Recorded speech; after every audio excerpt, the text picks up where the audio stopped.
दा बिनि उनाव बिथाङा चन्दन ब्रह्म बिथांखौ आं सिनाया सोर चन्दन ब्रह्म होनना बुंनाय लोगो लोगोनो रायजो राजाफ्रा साननो गोनां जादों जे बिथांनि माथायासो मायबा थिग गैयै जाखो ना बिथांनि सभाबानो बेबायदि मार ईसोर थांस'नि लोगो सेक्रिफाइस खालामग्रा लोगो बेखौ जुदि बिथाङा फैनानै सिनाया होनोबा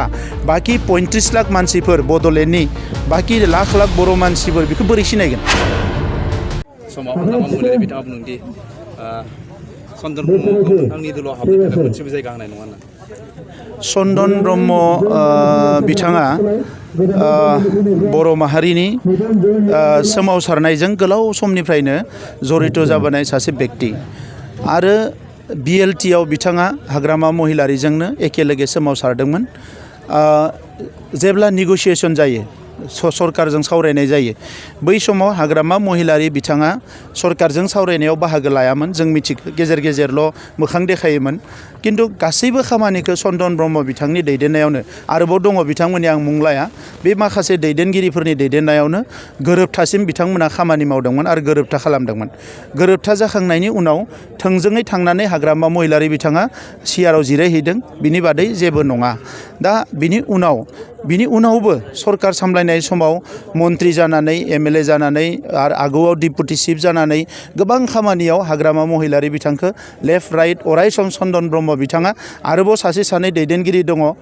जोबोद माने गोख्रों खामानि मावग्रा बिथांमोनानो हाग्रामा महिलारिखौ दिनै हाग्रामा महिलारि बानायदों दा बिनि उनाव बिथाङा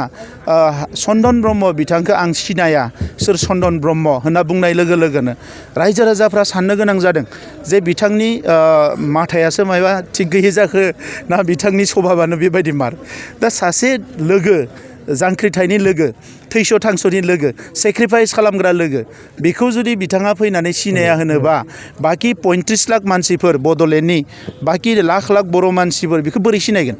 दा नंखायनो हाग्रामा महिलारिखौ बयबो लासै लासै नागारदो आंथ' बुंनो नाजायो माने आं नागिरो जे नैबे इलेक्शननि उनाव जि साफा सानै बिथांनि लेफ्ट राइट दङ बिसोरबो लासै लासैनो गोमालांजोबगोन बिथांनिफ्राय आरो गोदान सेंग्राफोर माबा माबि नागिरनानै बिथाङा साननैसो दोलोखौ लांबावनो हागोन बिनि उनाव बिथांनि पार्टिनि तालायानो बन्द जागोन सार आरो नोंथांखौ बुंबावदोंदि बिथाङा बोसोराव रां फैनायखौल' जानो रोंगौ नाथाय रायजोनिफ्राय खामानि मावनो बिथाङा हिसाब हमबानो जाबाय बिथांनि 17 बोसोराव 2900 करोड़नि एनामलिस बिथाङा खालामदों आं 5 बोसोराव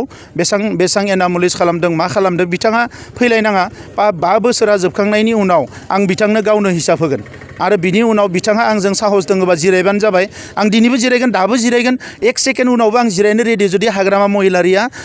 बिथांनि 17 बोसोरनि हिसाब निकासखौ लाना जिरायोबा आंबो जिरायनो थाखाय रेडि नाथाय हाग्रामा महिलारिया बेबायदि हिसाब निकास लानो हाग्रा मानसि नङा चन्दन ब्रह्मखौनो सिनायाबा आरो मा सिनायबावनो बिलाय बिथांमोना बिटिआर रेकर्डखौ दासिमबो गनायनानै लाया सार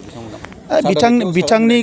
गनायजों बिटिआर रेकर्डआ जेबो नङा बेयाव गोजोन फैबाय सान्थि फैबाय बिटिआरनि सिमाया अरनो थांगासिनो दङ गोबां खामानि जादों बेखौ रायजो राजाया नुदों गोबां इन्स्टिटिउसन जागोन बेखौ रायजो राजाफ्रा नुदों पुलिस मिलिटारिनि गोबां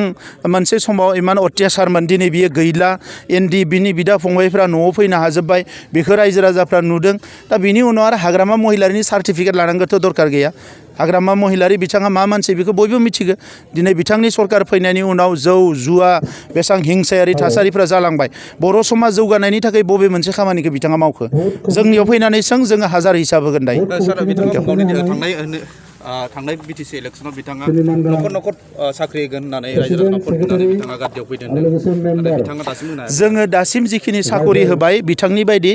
माने लाख थाखा घुस जायाखै बिथांनि बायदि लाख थाखा घुस जानानै बर' मानसिफोरखौनो थगायाखै जिखिनि साख्रि होबाय कुनु थाइसेबो थाखा घुस होआलासिनो साख्रिखौ मोनदों आरो इमप्लयमेन्ट जेनेरेशनाव हाजार मानसिफोरखौ जोङो दिनै इमप्लयमेन्ट होनो थांगासिनो दङ आइजोफोर जा हौवाफोर जा बिनि गासैबो हिसाब निकासफोरखौबो आङो डिसेम्बरनि गेजेराव होगोन दासिम जोङो बेसेबां इमप्लयमेन्ट होनो हाखो कंग्रेसनिफ्राय गोख्रों अजन होदोंदि बिथांमोना उफ्रा बिसोर गिदिंबाय थानायाव सिगांबो हाग्रामानि समाव दादागिरि आरो दाबो